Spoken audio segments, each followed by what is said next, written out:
so much more.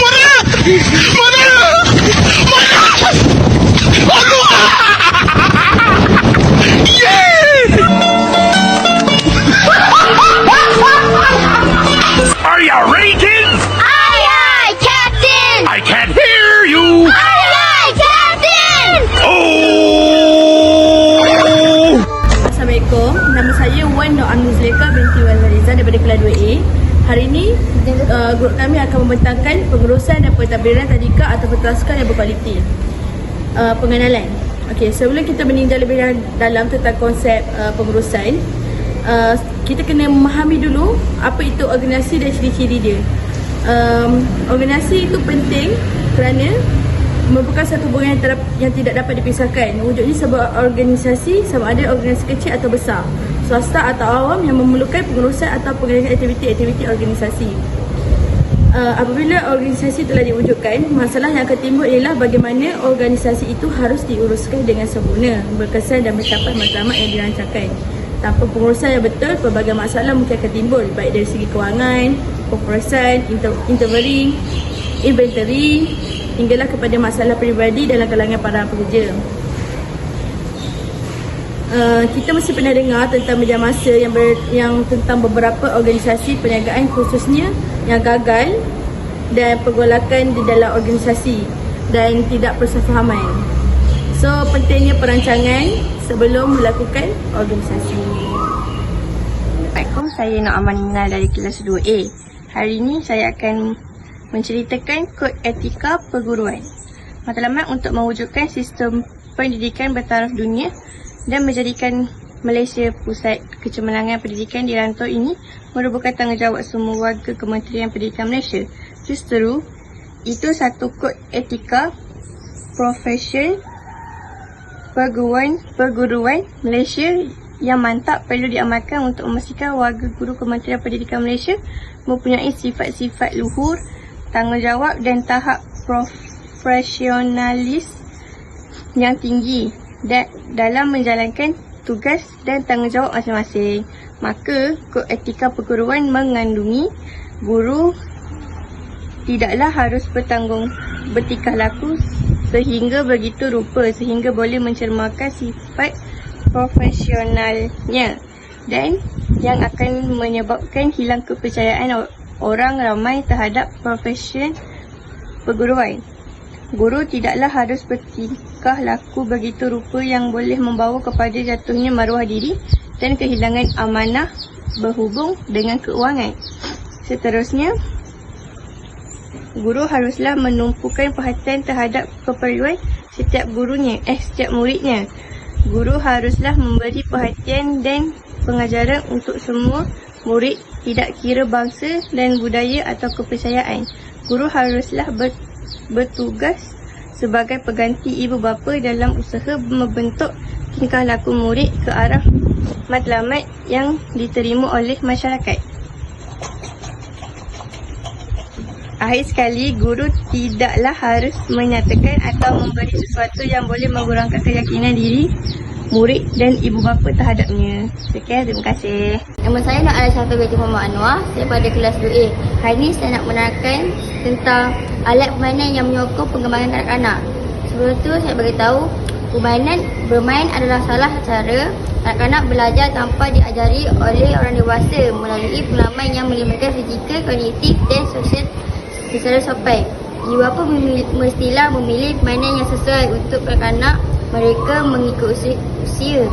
Salah satu aktiviti yang mereka boleh lakukan adalah melukis dan mewarna. Melukis dan mewarna dapat meningkatkan kemahiran kreativiti, menulis dan melihat. Melukis dapat meningkatkan daya kreatif, manakala mewarna meningkatkan kemahiran berfikir. Mereka perlu membuat keputusan tentang warna yang perlu mereka digunakan dan memastikan mereka dapat mewarna di tempat yang betul dan kemas. Aktiviti seterusnya adalah puzzle. Permainan puzzle akan meningkatkan kemahiran kreatif anak anda dalam menyelesaikan masalah. Iaitu dapat meningkatkan kemahiran ingatan mereka dalam mengenali gambar yang perlu dicantumkan. Kelebihan yang mereka dapat daripada belajar sambil bermain ini adalah memupuk semangat bertanggungjawab dan bekerjasama, mengajar dan menghargai. Sebagai contoh, mereka akan menyimpan permainan di tempat yang betul, menggalakkan pembelajaran dan tidak akan dapat membosankan mereka sebab mereka akan belajar sambil bermain. Mereka adalah satu yang menyeronokkan dan dapat menarik perhatian kanak-kanak. Akhir sekali, membentuk kepribadian yang positif. Nama saya Nurul Jodhpur kelas 2A. Saya ingin berkata tentang pelaksanaan penilaian ruang di Taska. Ruang kawasan kelas mempunyai fokus atau peluang-peluang tertentu untuk pembelajaran. Ruang dalam kelas harusnya bagi kepada sudut pembelajaran tertentu bagi membolehkan kanak-kanak nampak lebih jelas tentang pilihan ruang bagi menjadikan tertentu seperti sudut keluarga untuk bermain peranan.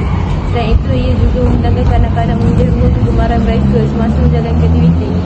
Dekat Taska mempunyai 5 kawasan iaitu ruang baca, ruang makan, ruang minum air, ruang bermain dan ruang belajar. Contoh ruang utama ialah ruang belajar yang dapat meningkatkan kemahiran murid dalam berkomunikasi serta dapat mengembangkan kemahiran membaca dan menulis mereka. Seterusnya ia ruang membaca iaitu dengan memerlukan keadaan senyap supaya kanak-kanak dapat menumpukan perhatian tanpa gangguan dan menambahkan ilmu pengetahuan.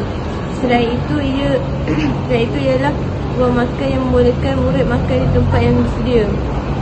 Kemudian ialah bilik air iaitu dapat melatihkan murid mengamalkan keberanian diri betul.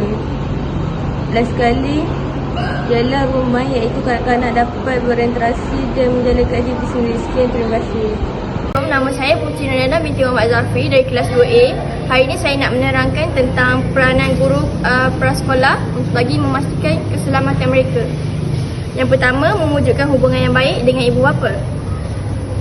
Ibu bapa akan merasa yakin untuk meninggalkan anak-anak di prasekolah. Yang kedua, guru prasekolah berperanan sebagai pendidik, pembimbing dan pengasuh kanak-kanak.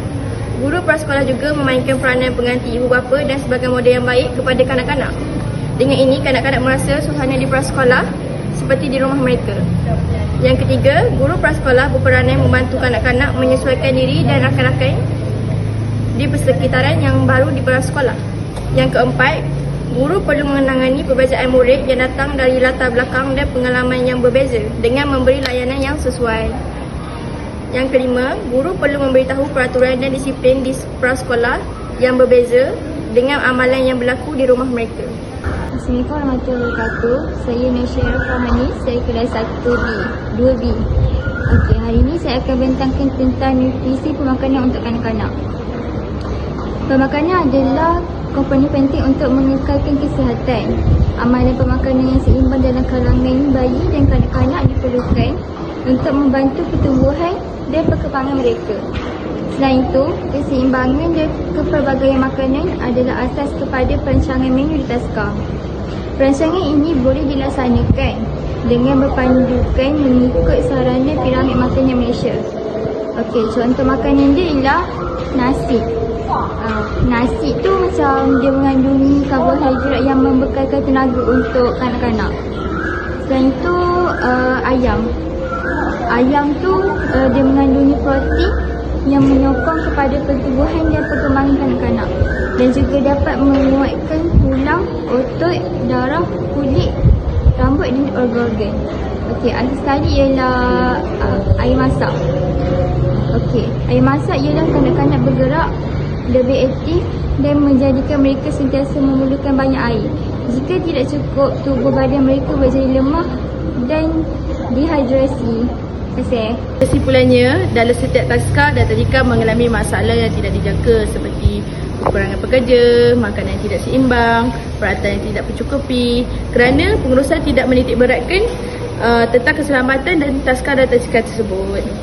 Pengurusan yang betul-betul menjadikan taska dan tadika mestilah lebih berkomitmen untuk membuat pengurusan yang terbaik. Selain itu, pengurusan mestilah menarik minat ibu bapa dan kanak-kanak untuk belajar di tempat tersebut.